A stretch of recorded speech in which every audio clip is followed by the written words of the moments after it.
media sosial media ini kan dari warga ke warga ya. Nah, jadi itu base-nya. Tapi apakah itu bisa menggantikan media konvensional yang ada di Indonesia? Ya kalau menggantikan sih enggak.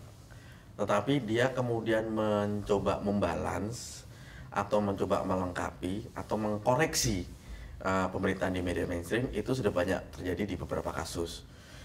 Bahkan juga media sosial media juga bisa mempengaruhi pemberitaan di media mainstream. Itu sudah banyak kasus, kita tahu ya, misalnya kasus politik atau misalnya kasus yang terkait misalnya pemberitaan yang terkait dengan Presiden SBY, atau pada saat kemudian ada kerusuhan di Ambon yang kemudian teman-teman dari media mainstream mencoba membalance informasinya dengan menggunakan Twitter, dan kemudian esok harinya media mainstream kemudian mengoreksi dari kata-kata rusuh menjadi cuma sekedar ricuh kayak gitu-gitu.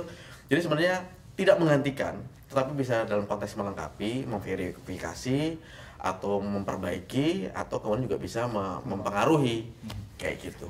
Dari film Lini Masa kita bisa melihat betapa mudahnya masyarakat Indonesia engage gitu ya, terlibat aktif.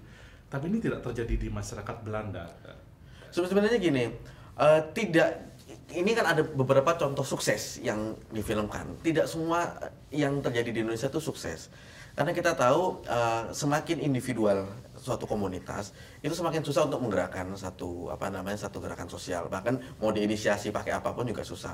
Yang kita lihat misalnya di Yogyakarta dan segala macam, kita tahu masyarakat itu lebih guyup, masyarakatnya itu lebih saling membantu, topa seliro dan segala macam, sehingga diinisiasi dengan sosial media misalnya, kemudian mereka bisa dengan cepat bergerak. Tapi kita contoh misalnya waktu di Jakarta beberapa bulan lalu ada banjir yang cukup besar.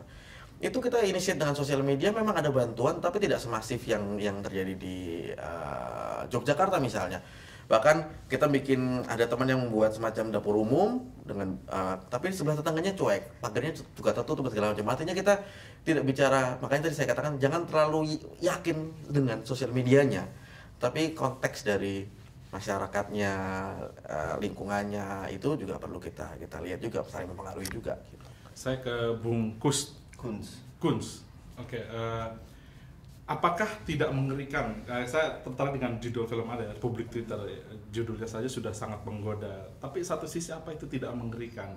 Artinya Anda cerita tadi masyarakat mudah dipengaruhi oleh seleb Twitter, dan film Anda temanya juga sebenarnya seleb Twitter, seleb politik Twitter, memanfaatkan semacam seperti itu. Karena saya percaya yang pertama, pengguna Twitter di Indonesia itu kebanyakan mereka dari kelas menengah, yang mereka mempunyai background pendidikan, mereka mempunyai logika berpikir yang cenderung menurut saya lebih bisa berpikir panjang daripada teman-teman yang dalam tanda kutip tidak menggunakan Twitter.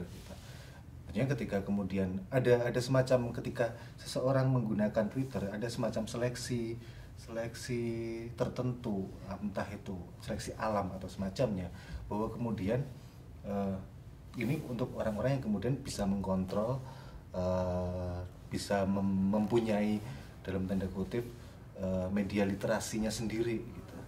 Jadi saya tidak khawatir dengan apakah kemudian ketika muncul satu akun anonim yang kemudian dia mengeksplor dan yang mengeksplor sesuatu itu jadi bakalan sangat mengganggu dan kemudian menjadi masif gitu, karena ada counter dari masing-masing personal, dan ada counter dari komunitas juga bagi mereka, karena dalam tanda kutip komunitas Twitter itu sendiri adalah komunitas kontrol.